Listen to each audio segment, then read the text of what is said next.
सुनो भैया, आप लोगों ने जीव द्रव्य, ठीक है ना, ये पढ़ लिया था। कोशिका भित्ति, कोशिका झिल्ली, अंतःप्रदेश जालिका, राइबोसोम, ठीक है ना, और लाइसोसोम तक पढ़ा था। आज हम लोग प्रारंभ करते हैं गोल्जी काय। ये जो गोल्जी काय है, इसे क्या बोला जाता है? गोल्जी बॉडी कहते हैं, ठीक है। सबसे पहले भाई साहब, ये जो गोल्जी गाय है, इसकी खोज किसने की है? कैमिलो गोल्जी ने की है। खोज किसने की है इसकी? कैमिलो गोल्जी ने की है। ये भाई साहब जो कैमिलो गोल्जी ने इसकी खोज की है, ठीक है ना, ये जंतु और पादप दोनों में है। ये भाई साहब जंतु और पादप दोनों में पाई जाती है। लाइसोसोम सिर्फ किसमें है? जंतु में। कोशिका भित्ति सिर्फ किसमें है? पादप में है। और ये भाई साहब जंतु और पादप दोनों में है, ठीक है। अच्छा, ये जो गोल्जी बॉडी है, ये नील हरित शैवाल तथा जीवाणु, ये नील हरित शैवाल और जीवाणुओं में अब्सेंट है, पाई नहीं जाती है। कौन? Golgi body. कौन नहीं पाया जाता है? गोल्जी बॉडी है, ठीक है ना। अच्छा, ये भाई साहब जो कोशिका के अंदर क्रियाएं होती हैं, ठीक है ना, उनको मेंटेन करता है, जिसके कारण इसे क्या कहते हैं? यातायात प्रबंधन, यानी कि इसे बोलते हैं traffic police of the cell. तो traffic police of the cell कौन है? गोल्जी बॉडी है, ठीक है ना। इसे कोशिका में यातायात प्रबंधन या ट्रैफिक पुलिस कहा जाता है, ठीक है। इसके बाद भैया, कोशिका भित्ति का जो अधिकांश द्रव्य है, फ्लूइड है, वो कहां से होकर गुजरता है? गोल्जी काय से होकर गुजरता है। इसे पौधों में डिप्टियोसोम कहा जाता है। इसे पौधे में क्या कहा जाता है? डिप्टियोसोम कहा जाता है, ठीक है ना। इसके बाद इसका काम क्या है? यह प्रोटीन को संग्रहित करती है। ये किसको संग्रहित करता है? प्रोटीन को, तथा उत्सर्जी पदार्थों को क्या निकालती है? बाहर निकालती है। ये क्या करती है भाई साहब? प्रोटीन को उत्सर्जित करती, प्रोटीन को क्या करती है? संग्रहित करती है, और उत्सर्जी पदार्थों को, एक्सक्रेटरी जो मतलब बेकार की चीजें हैं, उन्हें क्या करेगी हमारे शरीर से? बाहर निकालती है। तो ये कौन है? गोल्जी का है। ये सेल ऑर्गन है, ये इसे गोल्जी बॉडी कहते हैं। खोज करता है इसे कौन है? Camillo Golgi. ये ब्लू बेल, ग्रीन एल्गी और जीवाणु में नहीं पाया जाता है। इसे क्या कहते हैं? यातायात प्रबंधन, ठीक है ना। और यातायात प्रबंधन के साथ साथ इंग्लिश में बोलते हैं traffic police of the cell. अच्छा, ये जो गोल्जी बॉडी है, ठीक है ना, ये कह सकते हैं कि पादप कोशिका का जो अधिकांश भाग है, ठीक है ना, वो काय से है? गोल्जी काय से है। और ये पादप कोशिका में किस नाम से जानी जाती है? तो इसे काय नाम से जानते हैं भैया? डिप्टियोसोम के नाम से जानते हैं। कोई समस्या नहीं बात में? नहीं। इसके बाद भैया आता है तारक काय। इसके बाद क्या आता है? तारक काय। ये तारक काय है, तारक काय, इसे क्या बोलते हैं? सेंट्रोसोम कहते हैं। इसे क्या बोलते हैं? और ये केवल किसमें है? जंतु में है। ये केवल किसमें है? एनिमल सेल में है। ये केवल किसमें है भैया? एनिमल सेल में है। अच्छा, अब ये केवल एनिमल सेल में से खोज करता कौन है? इसके बाद खोज करता है बैंडेन। तो इसकी खोज किसने की है? बैंडेन ने की है। और नाम किसने दिया? बोवेरी। दोनों नाम है रखना, बैंडेन एंड बोवेरी। दोनों नाम क्या है? बैंडेन एंड बोवेरी। ये कौन है? तारक काय। तारक काय क्या बोलते हैं? सेंट्रोसोम। सेंट्रोसोम की खोज बैंडेन एंड बोवेरी ने की। ये केवल और केवल किसमें है? जंतु कोशिका में है। ये केवल और केवल किसमें है? जंतु कोशिका में है, ठीक है ना। अब ये जंतु कोशिका में है, तो ये करता क्या है? ये भाई साहब कोशिका विभाजन में सहायता करता है। कोशिका विभाजन में सहायता करता है। अच्छा, सहायता तो करता है, लेकिन क्या सहायता करता है? तो ये भाई साहब कोशिका विभाजन के समय ध्रुव का निर्माण करता है, पोल का निर्माण करता है, ठीक है ना। तो ये क्या करता है भैया? सेल डिवाइडेशन के समय किसका निर्माण करता है? ध्रुव का निर्माण करता है, ठीक है। अच्छा, अब इसको भी प्रोटीन की आवश्यकता होती है। क्या की आवश्यकता होती है? प्रोटीन की। तो ये प्रोटीन कहां से लाता है? अभी बताया था भैया, ये जो गोल्जी काय है, ये प्रोटीन को संचित करता है और उत्सर्जी पदार्थों को बाहर निकालता है। ये प्रोटीन को अगर संचित करता है, तो ये प्रोटीन, कौन प्रोटीन? तारक काय जो प्रोटीन है, वो किससे लेता है? गोल्जी बॉडी से लेता है, गोल्जी काय से लेता है। तो तारक काय प्रोटीन गोल्जी काय से लेता है, ठीक है ना। इसमें कोई समस्या किसी को?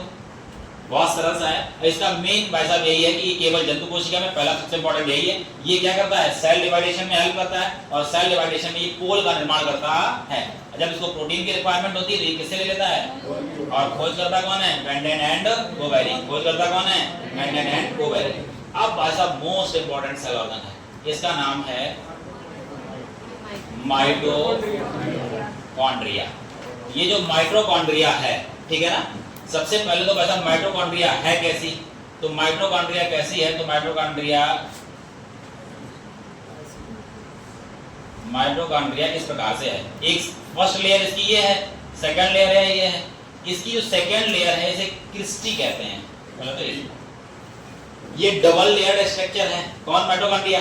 ये डबल लेयर्ड स्ट्रक्चर तो है, ठीक है ना, लेकिन इसके अंदर वाली लेयर क्या कहते हैं, क्रिस्टी कहते हैं, ठीक है। अच्छा, इसकी खोज कौन किया है, इसकी खोज की है कोलिकर ने। किसने की है?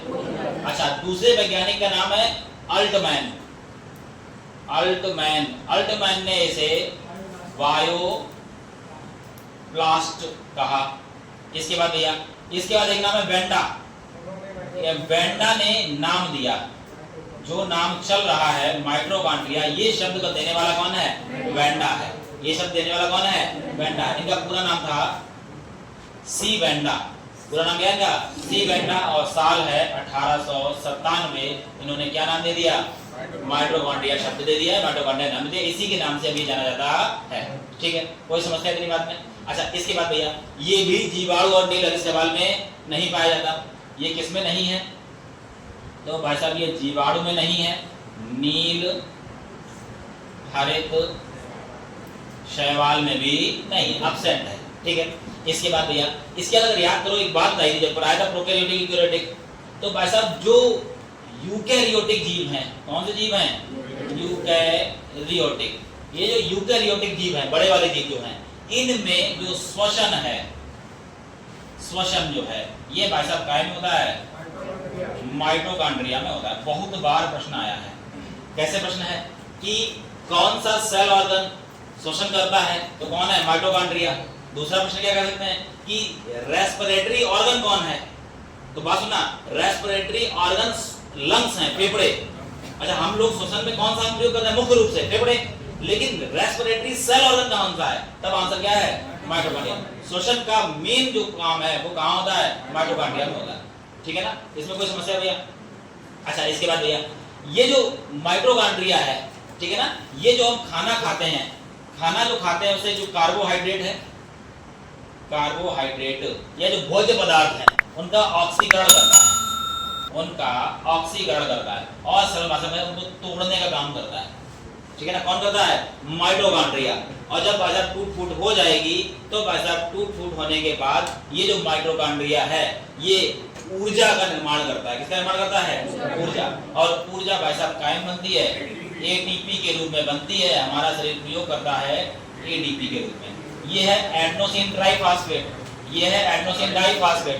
बनी काय में है, एटीपी में, प्रयोग काय में हुई है, एटीपी में। और ये जो एटीपी है, इसे सिक्का धातु भी कहा जाता है, ऊर्जा का सिक्का धातु कहा जाता है। पूरा लिखिएगा, ऊर्जा का सिक्का धातु कहा जाता है। अच्छा, इसके बाद भैया, अब दूसरी बात सुनना, हमने जो भी खाना खाया है, अभी पढ़ाएंगे पाचन तंत्र इसके बाद, तो पाचन तंत्र में हमने जो खाना खाया उसका क्या हुआ, पाचन हुआ है, केवल डाइजेशन हुआ है।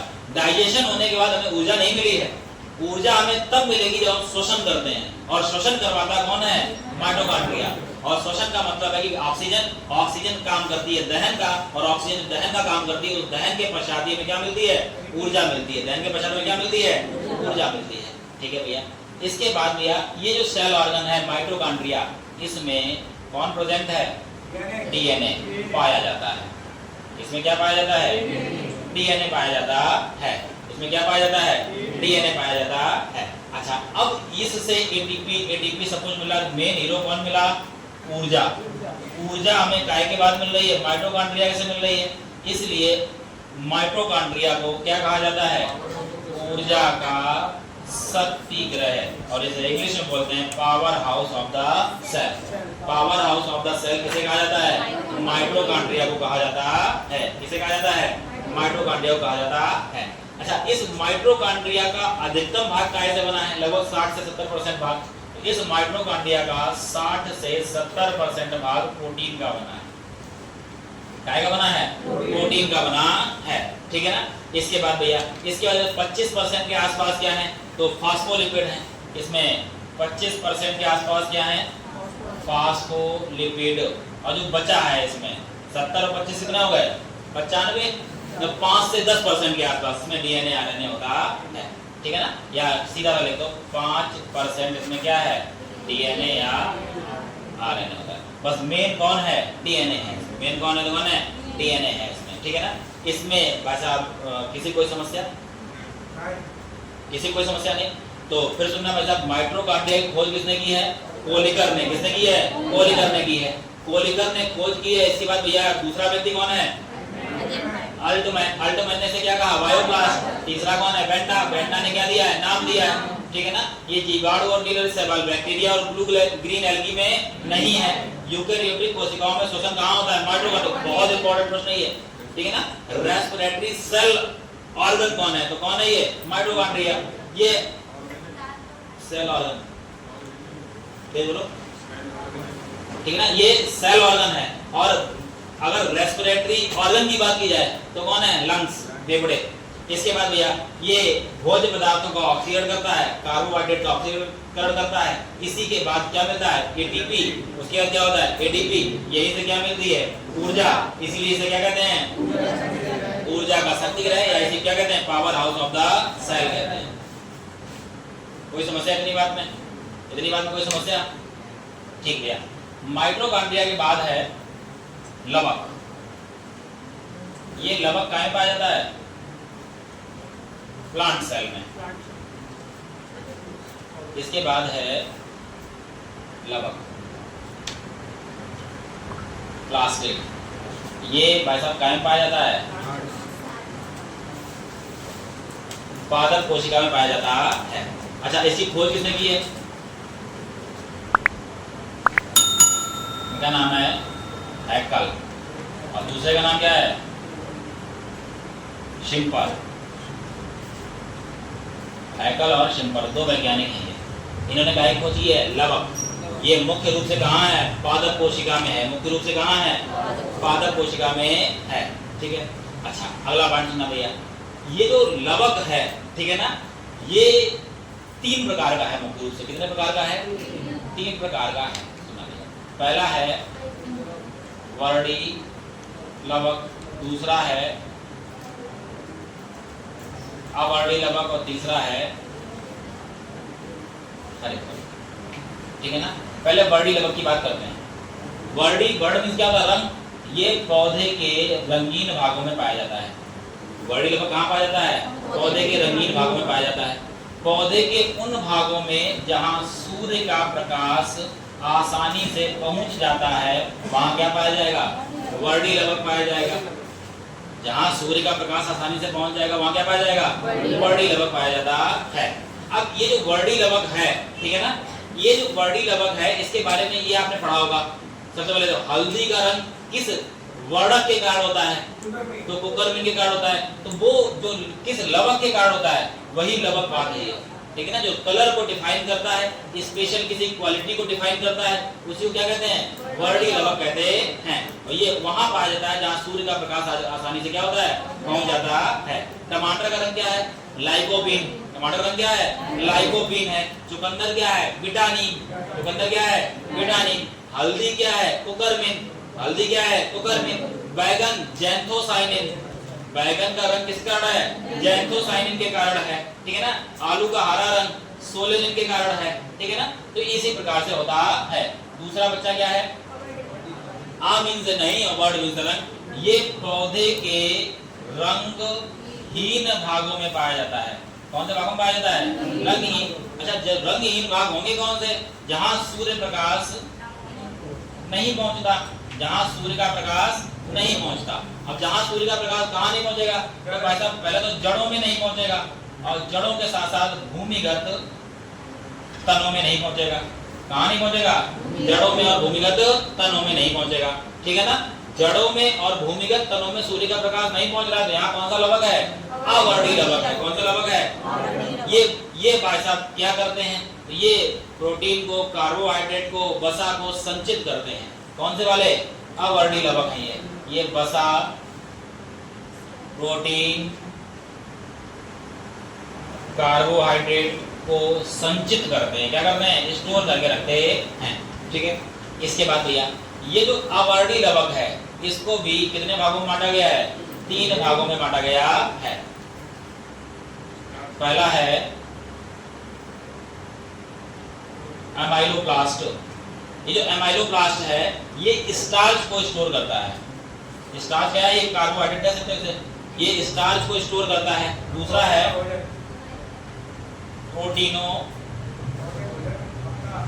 प्रोटीनोप्लास्ट। ये भाई साहब काय को स्टोर करेगा? प्रोटीन को स्टोर करेगा। ये काय को स्टोर करेगा? प्रोटीन को स्टोर करेगा। तीसरा जो भैया है ये क्या रहता है? ओलिगोप्लास्ट। ओलिगोप्लास्ट ये भाई साहब वसा समझे ना, फैट्स को स्टोर करता है। ये क्या है? प्रकार है अवर्णी लवक। बहुत सरल, एक शब्द में याद करना है। एमाइलोप्लास्ट क्या है? स्टार्च को स्टोर करने वाला। प्रोटीनोप्लास्ट क्या है? प्रोटीन को स्टोर करने वाला। ऑइलोप्लास्ट क्या है? वसा को स्टोर करने वाला है। ठीक है, इतने में कोई समस्या? ठीक है। अब फिर सुनना भैया, लवक कौन कौन कर रहा है? हैकल। ठीक है ना। इसके बाद ये केवल पादप कोशिका में है। इसके बाद ये बताया ये 3 प्रकार का है, वर्णी लवक, अवर्णी लवक और हरित लवक। वर्णी लवक पौधे के रंगीन भागों में पाया जाता है। ठीक है ना, और जहां सूर्य का प्रकाश आसानी से पहुंच जाता है। अवर्णी लवक रंगहीन भागों में पाया जाता है, जहां सूर्य का प्रकाश आसानी से पहुंचता नहीं है। और ये कहां पाया जाता है? जड़ों में और भूमिगत तनों में। इसके बाद भैया इसे कितने भागों में बांटा गया? 3 भागों में। पहला है एमाइलोप्लास्ट, ये स्टार्च को स्टोर करता है, संचित करता है। दूसरा है प्रोटीनोप्लास्ट, ये प्रोटीन को स्टोर करता है। तीसरा है ओलिगोप्लास्ट, ये वसा को स्टोर करता है। ये काय को स्टोर करता है? वसा को स्टोर करता है। इतनी बात में कोई समस्या किसी को? ठीक है ना। और ये मुख्य रूप से भाई साहब कहाँ है? तो कहाँ है? कहाँ है? हरे रंग में है। ठीक है ना। तीसरा बच गया। तीसरा कौन सा है? हरित लवक। ठीक है, तीसरा कौन सा है? हरित लवक। इसको बोला जाता है क्लोरोप्लास्ट। क्या बोलते हैं? क्लोरोप्लास्ट। अच्छा, हरित लवक के बारे में एक आपने बचपन से सबसे ज्यादा बात क्या पढ़ा है? ये हरित लवक की प्रकाश संश्लेषण करता है। क्या करता है? प्रकाश संश्लेषण करता है। अब प्रकाश संश्लेषण अगर करेगा तो इससे क्या बनेगा? भोजन बनेगा। भोजन बनाने में कौन इंपॉर्टेंट है? हरित लवक। ठीक है ना। वैसे टोटल कौन कौन है? पहले सुनना। पहले चाहिए CO2, फिर चाहिए H2O, फिर चाहिए भैया ये क्या चाहिए? हरित लवक। तीसरा हो गया ये। चौथा क्या चाहिए? सूर्य प्रकाश। सूर्य का प्रकाश। इतनी 4 चीजें चाहिए तब सूर्य, तब पौधे का क्या बनता है? भोजन बनता है। ये फिर सुनना, कार्बन डाइऑक्साइड, पानी। ठीक है ना। ये दोनों सूर्य के प्रकाश की उपस्थिति में। और कौन खाना बनाने बैठा है? हरित लवक। 2 प्रोडक्ट चाहिए। तो क्या चाहिए? CO2 और H2O। किसको चाहिए? और साथ में क्या चाहिए? तब जाके क्या बनेगा? भोजन बनेगा। ठीक है ना। इस वजह से इसे पादप कोशिका का रसोई घर कहते हैं। अच्छा, एक बात सुनना ध्यान से। सबसे पहले अगर बोला जाए पौधे का रसोई घर क्या है, तो पौधे में भोजन पत्तियों में बनता है। ठीक है ना। तो पौधे का रसोई घर क्या है? पत्तियां। और कोशिका में कहां बन रहा है? तो कोशिका का रसोई घर क्या है?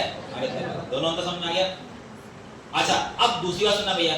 जैसे आपने एक शब्द सुना होगा घरों में, रसोईया। खाने बनाने वाला कौन है? रसोईया। रसोई में कार्य करने वाले को रसोईया कहते हैं। बात समझ रहे हैं? और कर क्या रहा है? खाना बना रहा है। तो भाई साहब यहाँ पौधे का खाना कौन बना रहा है? तो भाई साहब पौधे का रसोईया कौन है? बात समझ आ गई? ठीक है ना। अच्छा, इतने में कोई समस्या किसी को? इतनी बात में किसी को कोई समस्या है? ठीक है। इसके बाद भैया आता है रिक्तिका। ये कहते हैं रिक्तिका, वैंक्यूल्स कहते हैं इसे। ये पादप कोशिका में सबसे बड़ा भाग होता है रिक्तिका का। केवल एक लाइन याद रखनी है आपको। अच्छा, एक बात बताओ, ध्यान सुनना ध्यान से। अगर किसी ऑब्जेक्ट में हवा भर दी जाए, पानी में डूबेगा? नहीं डूबेगा। क्लियर हो गया? नहीं डूबेगा। ठीक है ना। जिंदा व्यक्ति पानी में डूब जाता है, मरा हुआ व्यक्ति तैरता है। क्यों? मरा हुआ व्यक्ति इसलिए तैरता है कि मरने के बाद हमारे शरीर में जैविक क्रियाएं होती हैं, गैसें निकलती हैं, ठीक है ना, और वो गैसों से शरीर क्या होता है, फूल जाता है। अच्छा मनुष्य छोड़ जानवर के तो आपने देखे होंगे, कुत्ता मरा पड़ा होता है रोड किनारे पे फूल जाता है बिल्कुल, वो गैसें ही हैं जो उसको क्या कर देती हैं, तैरा देती हैं मरे हुए व्यक्ति को, ठीक है ना। अच्छा अब सुनना भैया, इसी प्रकार से इन कोशिका के अंदर क्या है, रिक्तिकाएं हैं। ये किस कोशिका में बैठी हैं, पादप वाले में, और इसी रिक्तिकाओं के कारण जो लकड़ी है, लकड़ी जो है ये पानी में क्या करती है, तैरती है, पानी में क्या करती है, तैरती है, ठीक है ना। और ये काफी बड़ी बड़ी होती है, इन्हें रिक्तिकाएं कहते हैं या वैंक्यूल्स कहते हैं, ये काफी बड़े बड़े होते हैं। और इन्हीं के कारण क्या होता है भैया, इन्हीं के कारण क्या होता है, इन्हीं के कारण लकड़ी पानी में तैरती है, क्या करती है, पानी में तैरती है, ठीक है। इतने में कोई समस्या, ठीक है। अब आता है वैसा कोशिका का सबसे इंपॉर्टेंट पार्ट, जिसे हम लोग क्या कहते हैं, केंद्रक कहते हैं। क्या कहते हैं, केंद्रक। सुनिए, ये न्यूक्लियस है, ठीक है। सबसे पहले तो वैसा ये जो केंद्रक है इसका अध्ययन कहलाता है कैरियोलॉजी। केंद्रक अध्ययन क्या कहलाता है, कैरियोलॉजी कहलाता है। फिर आता है वैसा इस केंद्रक की खोज किसने की है, रॉबर्ट ब्राउन। अच्छा ये भी इंपॉर्टेंट बहुत ज्यादा है, रॉबर्ट ब्राउन 1831। अच्छा रॉबर्ट ब्राउन क्या है सुनना, अभी तक कोशिका की खोज की है रॉबर्ट हुक ने, और केंद्रक की खोज की है रॉबर्ट ब्राउन ने, ठीक है ना। किसने की है, रॉबर्ट ब्राउन ने। अगला बहुत महत्वपूर्ण, इसे कोशिका का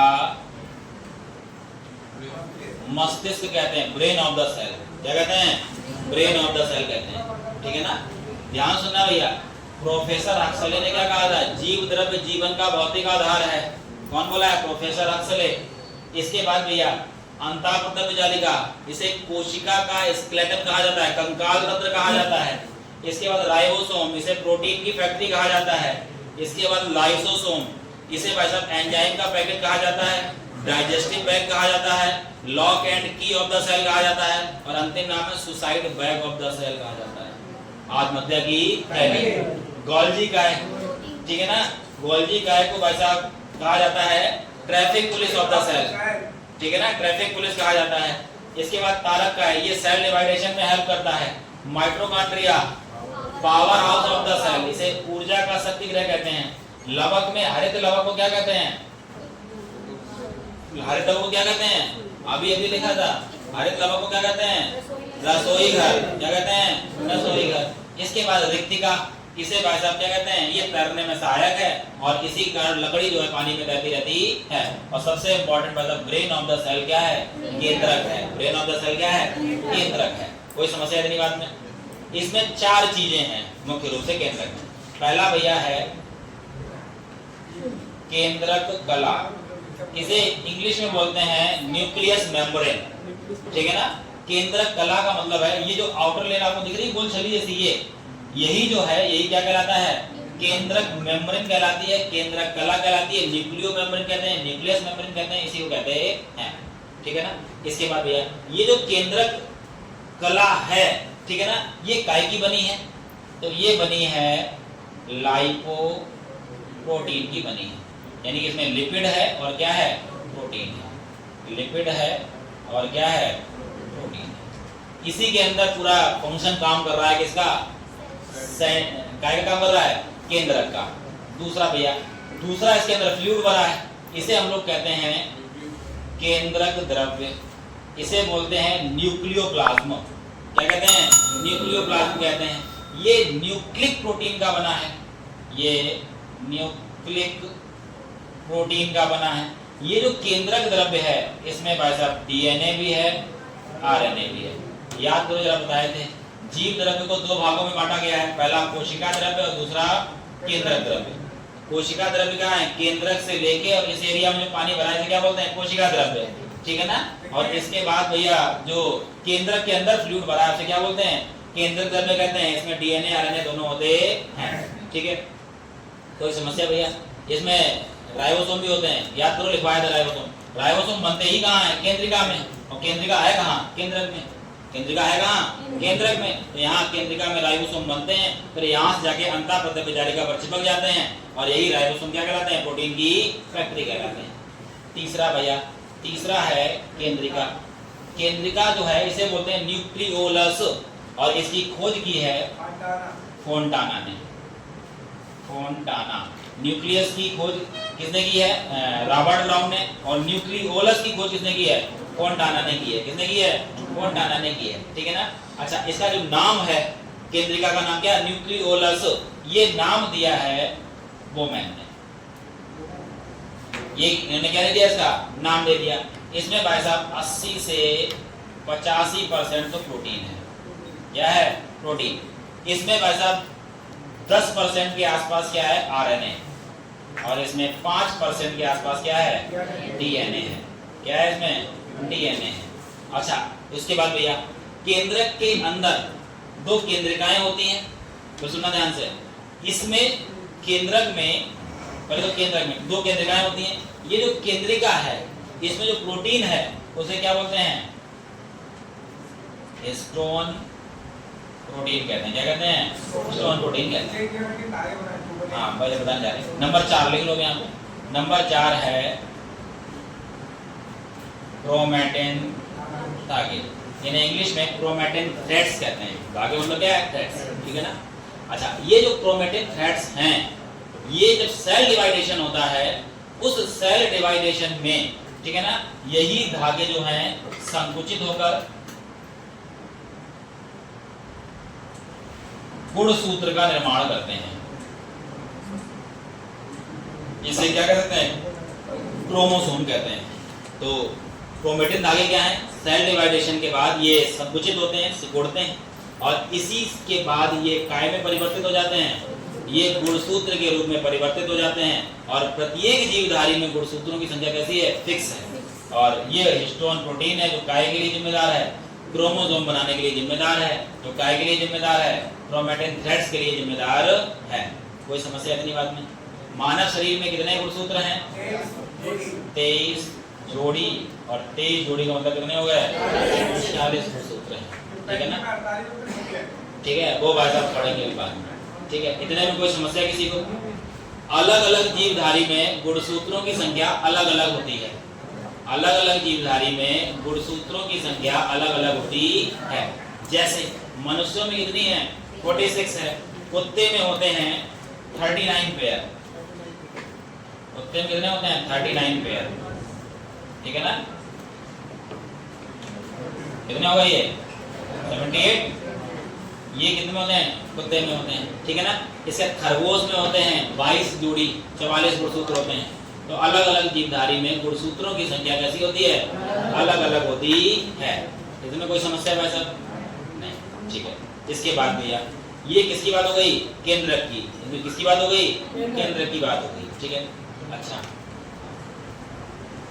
माँ के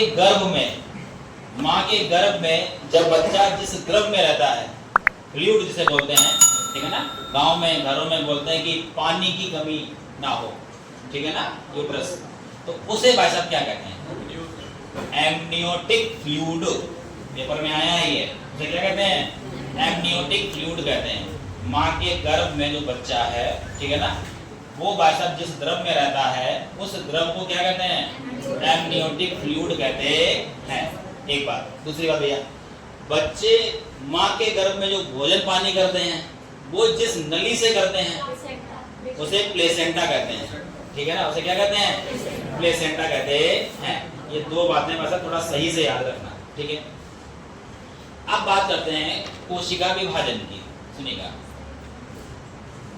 कोशिका विभाजन बहुत सरल सी भाषा में बहुत छोटा सा बताएंगे। सेल डिवाइडेशन। ये क्या है भैया? सेल डिवाइडेशन है। ठीक है। सेल डिवाइडेशन सबसे पहले विर्चाऊ महोदय ने बताया था, फ्लेमिंग ने बताया था।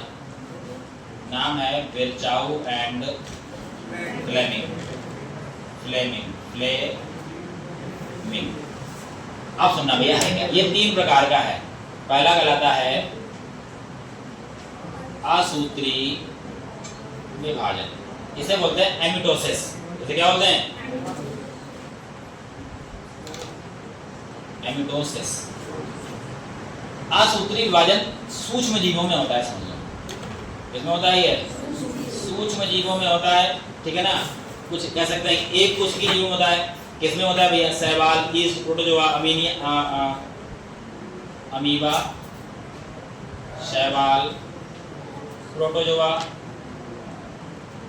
पैरामीशियम कह लो, इनमें पैरामीशियम है, ये इनमें कैसा विभाजन होता है, ये होता है कि अगर ये केंद्र से टूट जाएं तो दो अलग अलग क्या बन जाएंगे, जीव बन जाएंगे। इसी को क्या बोलते हैं, असूत्री विभाजन कहते हैं। दूसरा है समसूत्री विभाजन, समसूत्री विभाजन, ठीक है ना। ये समसूत्री विभाजन है, इसे कहा जाता है मेटोसिस। ये समसूत्री विभाजन है। ये समसूत्री विभाजन किसमें होता है, ये डिप्लॉइड सेल में होता है, द्विगुणित कोशिका, द्विगुणित कोशिका में होता है। इसमें एक पेरेंट सेल होती है, ठीक है ना। ये पेरेंट सेल अपने समान के गुणसूत्रों में टूटती है, यानी 46 क्रोमोसोम की कोई अगर पेरेंट सेल है तो ये किसमें किसमें टूटेगा, ये 46 की है तो ये कैसे टूटेगा, 4 6 4 6 4 6 4 6, ये ऐसे टूटता है। इसे क्या कहते हैं, समसूत्री। ये हूबहू वैसा ही चीज बना देता है, ऐसा कह सकते हो, क्लोन बनाने की वाली बात है ये। इसे क्या कहते हैं, समसूत्री विभाजन कहते हैं। ये किसमें होता है भैया, डिप्लॉइड सेल होता है, कहीं लिखा होता है कायिक कोशिका में होता है, ये काय में होता है, कायिक कोशिका में होता है। इन दोनों से अधिक इंपॉर्टेंट है तीसरा, तीसरा क्या कहलाता है भैया, अर्धसूत्री विभाजन, अर्धसूत्री विभाजन। ये अर्धसूत्री विभाजन जो है इसे क्या कहते हैं, मेयोसिस कहते हैं, MIOSIS, मेयोसिस। अच्छा ये सुनना भैया क्या है, ये बहुत इंपॉर्टेंट है। ये सबसे पहले तो काय में होता है, जनन कोशिका में होता है, जनन कोशिका से होते हैं सेक्स सेल्स, जनन कोशिकाओं में होता है। दूसरा वैसा मनुष्य में, मनुष्य में कौन सा है, अर्धसूत्री विभाजन है, ठीक है ना। और इसमें होता क्या है, अगर 46 की कोई पेरेंट सेल है तो ये भाषा किसमें किसमें टूटेगी, 23 में टूटती है। अगर 46 की कोई है तो किसमें किसमें टूटेगी, हाफ में टूटती है। और यही कोशिका विभाजन क्या होता है, मनुष्यों में होता है। मनुष्य के लोग गाय, भैंस, बिल्ली, बंदर, घोड़ा, इनमें सब में क्या होता है, इनमें सब में क्या होता है, अर्धसूत्री विभाजन होता है। कोई समस्या नहीं बात में भैया। तो 3 प्रकार का है, ठीक है ना। मेन याद कर लेना वैसा मनुष्य, मनुष्य में कौन सा है, अर्धसूत्री विभाजन है, ठीक है ना। ये जनन कोशिकाओं सेक्स सेल्स में होता है। इसे सर्वप्रथम बीजमैन ने देखा था और स्ट्रॉसबर्गर ने इसके बारे में बताया था। इसे किसने देखा था सर्वप्रथम, बीजमैन, और अध्ययन करके कौन बताया है, स्ट्रॉसबर्गर है। इतने में कोई समस्या, इतने में कोई समस्या, ठीक है, इसे बिगाड़। इसके बाद भैया इसमें आता है डीएनए और आरएनए, ये बहुत इंपॉर्टेंट है। डीएनए की फुल फॉर्म क्या है, डीऑक्सीराइबोन्यूक्लिक एसिड, और आरएनए की क्या फुल फॉर्म है, ये सामान्य क्या है, राइबोन्यूक्लिक एसिड है। ये क्या है, राइबोन्यूक्लिक एसिड, ठीक है भैया। सबसे पहले बात करते हैं डीएनए। डीएनए क्या है भैया, डीऑक्सीराइबोन्यूक्लिक एसिड, ठीक है। ये जो डीऑक्सीराइबोन्यूक्लिक एसिड है, इसकी खोज कौन किया है, अगला प्रश्न ये है, जेम्स वाटसन और फ्रांसिस क्रिक। जेम्स वाटसन और फ्रांसिस क्रिक, ठीक है ना। ये क्या है, डीऑक्सीराइबोन्यूक्लिक एसिड।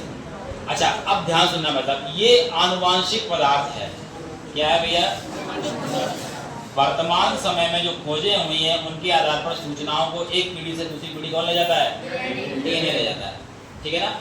इस डीएनए में ही एक शब्द होता है जीन, क्या होता है, जीन। जीन आनुवांशिकता की सबसे छोटी यूनिट क्या है, जीन है, क्या है, जीन है।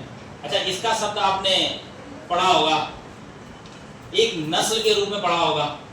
ये घोड़े में प्रयोग होता है, गाय में प्रयोग होता है, भैंस में प्रयोग होता है। ये कैसे नस्ल की है, वो नस्ल कहाँ से आई है, जीन से आई है, एक बात। दूसरी बात, कोई के पिता चोर हो, बात समझना, और पिता उसके चोर है और उसका बालक भी चोर बन गया, तो क्या कहना था, इसके जीन्स में चोरी है, ठीक है ना। एक कोई व्यक्ति सेना में है, उसके पापा भी सेना में थे, उसके पापा भी सेना में थे, उसके पापा भी, पूरा खानदान सेना में था, बोला मतलब इनके जीन्स में क्या है, सेना की नौकरी लगी, मतलब इनको तो अपने आप लग जाती है, हमारी लग नहीं रही, पढ़ पढ़ के मरे जा रहे हैं लेकिन नौकरी नहीं लग रही, और ये बात अपने आप से बन जाते हैं, पता नहीं कैसे बन जाते हैं। तो क्या बोलते हैं, जीन्स में है, ये वही वाला जीन है, ठीक है ना। तो ये क्या है, ये जीवन की वैसे सबसे छोटी इकाई है, कौन, जीन, जिससे जीवन बनता है, वही क्या है, ये जीन है, वही क्या है, ये जीन है, ठीक है ना। इस डीएनए में 80S राइबोसोम पाए जाते हैं, ये 60 और 40 में टूटते हैं, पढ़ाया था, ठीक है ना। इसके बाद भैया इसमें हिस्टोन प्रोटीन पाया जाता है, अभी बताया था, हिस्टोन प्रोटीन। अच्छा, डीएनए किसमें किसमें पाया जाता है, केंद्रक में डीएनए है, दूसरा भैया देता है क्या में डीएनए है, माइटोकॉन्ड्रिया में डीएनए है, और राइबोसोम में भी क्या है, डीएनए है, ठीक है ना। इसके बाद भैया नाइट्रोजन बेस है 4 प्रकार के, कितने प्रकार के हैं, 4 प्रकार के हैं। ए से है एडेनिन, समझना ध्यान से, ए से क्या है, एडेनिन, ये भाई साहब जो एडेनिन है, ठीक है ना, ये जो एडेनिन है, ठीक है ना, ये एडेनिन जुड़ा है थायमीन से, किससे जुड़ा है, थायमीन, ठीक है। इसके बाद भैया, इसके बाद है साइटोसिन, साइटोसिन ये भाई साहब जुड़ा है ग्वानिन से, ये तो नॉर्मल हो गई। अब बचा कौन सा, adenine, guanine, cytosine, thymine, uracil, क्या पता है, यूरेसिल, ये भाई साहब यूरेसिल इसमें क्या है, नहीं है, एब्सेंट है, यही पेपर में आता है। तो सुनना ध्यान से क्या बोला है, डीएनए में क्या एब्सेंट है, तो ऐसे पढ़ना है, नाइट्रोजन बेस पहले टोटल बराबर कितने हैं, 5 हैं, ऐसे पूछना है निम्न में से कौन सा है कौन सा नहीं है, 5 कौन कौन से हैं, एडेनिन, ग्वानिन, साइटोसिन, थायमीन और यूरेसिल, कितने हैं टोटल 5। इसमें भी यूरेसिल काय में नहीं है, एएनए, और थायमीन काय में नहीं है, आरएनए, थायमीन काय में नहीं है, ठीक है। अब थोड़ा सा यहीं पे छोटी छोटी बात कर लेते हैं आरएनए की, ये भैया क्या है, राइबोन्यूक्लिक एसिड, ये क्या है, राइबोन्यूक्लिक एसिड, इसकी किसी खोज किसने की है, फ्रेडरिक मिशर, फ्रेडरिक मिशर। अब सुनना भैया ध्यान से, ये आनुवांशिक पदार्थ कौन है, डीएनए। अब सुनना, पहला आनुवांशिक पदार्थ कौन है, प्रथम आनुवांशिक पदार्थ कौन है, तब आंसर क्या है, आरएनए। सुनना ध्यान से, छोटी सी बात बताते हैं, सबसे पहले प्रोटीन की खोज हुई, जब प्रोटीन की खोज हुई तब वैज्ञानिकों ने बताया कि जितने भी ये कार्य हम लोगों ने पढ़े हैं अभी, ये सारे काम कौन करता है, प्रोटीन करता है, मतलब बॉडी में हीरो कौन है, प्रोटीन है, ये वैज्ञानिक बताया। उसके बाद क्या डिस्कवर किया गया, आरएनए। जैसे ही आरएनए मिला वैसे वैज्ञानिकों ने कहा कि अब आनुवांशिक कार्य कौन कर रहा है, आरएनए कर रहा है, ठीक है ना, आरएनए कर रहा है। आज भी आरएनए आनुवांशिक इकाई के रूप में कार्य करता है, कहां कहां करता है, एक है टीएमवी, टोबैको मोज़ेक वायरस, इसमें आनुवांशिक इकाई आज भी क्या है, आरएनए है। एक है इन्फ्लुएंजा, ये जो इन्फ्लुएंजा है इसमें आज भी आनुवांशिक इकाई क्या है, आरएनए है, इसमें आज भी आरएनए क्या है, आनुवांशिक इकाई है, ठीक है ना।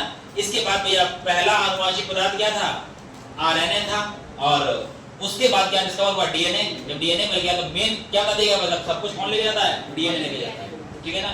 डीएनए में भी क्या है, क्रोमोसोम, क्रोमोसोम क्या है, गुणसूत्र, ठीक है ना, और उसमें भी कौन है, जीन्स, इसमें भी कौन है, जीन्स, ठीक है।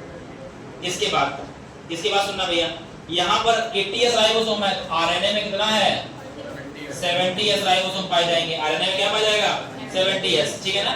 अच्छा, आरएनए का संश्लेषण केंद्रक में होता है, आरएनए का संश्लेषण ये भाई साहब कहाँ होता है, केंद्रक में होता है।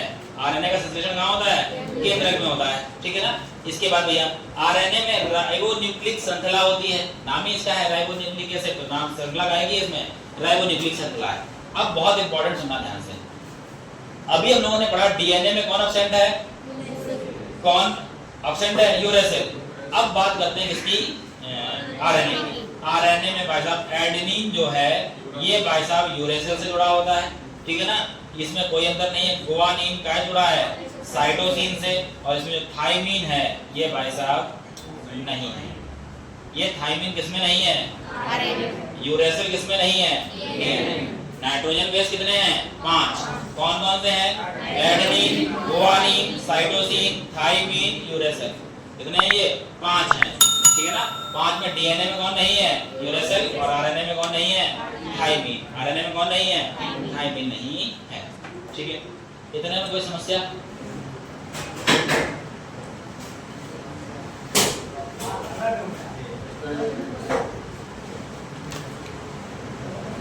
अब 2-3-4 बातें हैं, सुनना ध्यान से। तो जब किसी की मार पड़ेगी क्लास में तो कैसा लगेगा? ठीक है, तैयार रहो पीछे वालों, ठीक है ना। आज लठा के जाएंगे, मतलब बदतमीजी की एक लिमिट होती है। पढ़ना भी है तुमको, ठीक है ना, अगर पढ़ना नहीं भी है तुमको, दोनों बातें हैं। मार पढ़नी चाहिए।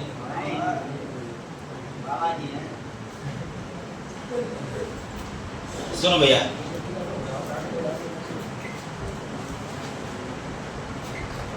ठीक है। HIV फुल फॉर्म क्या है? Human immuno virus. HIV क्या है? ह्यूमन इम्यूनो वायरस, ठीक है। एड्स की फुल फॉर्म क्या है? Acquired amino deficiency syndrome.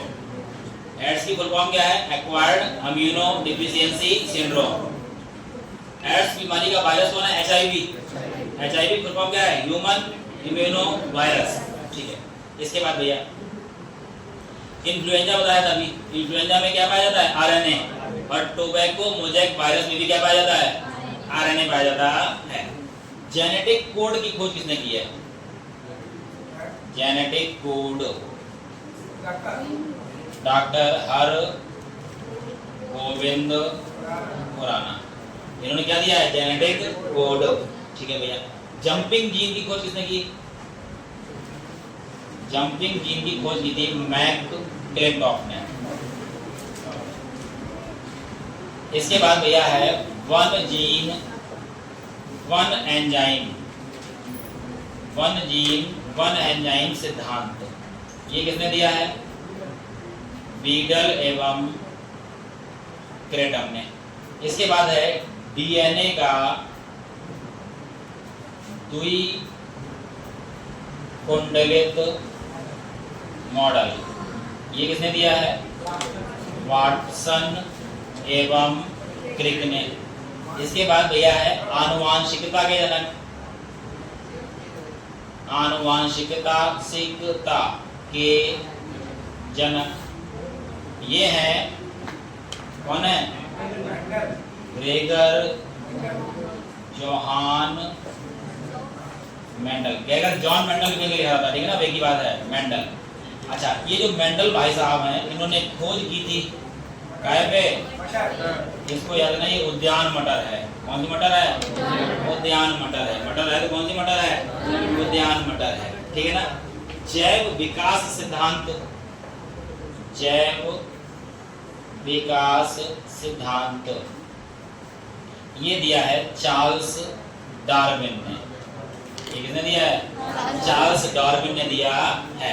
इन्होंने कहा प्रजातियों की उत्पत्ति वगैरह कैसे होती है उसके बारे में बताया था, ठीक है ना। इसके बाद भैया जीन शब्द किसने दिया है? जीन शब्द, जीन शब्द ये दिया है जॉनसन ने।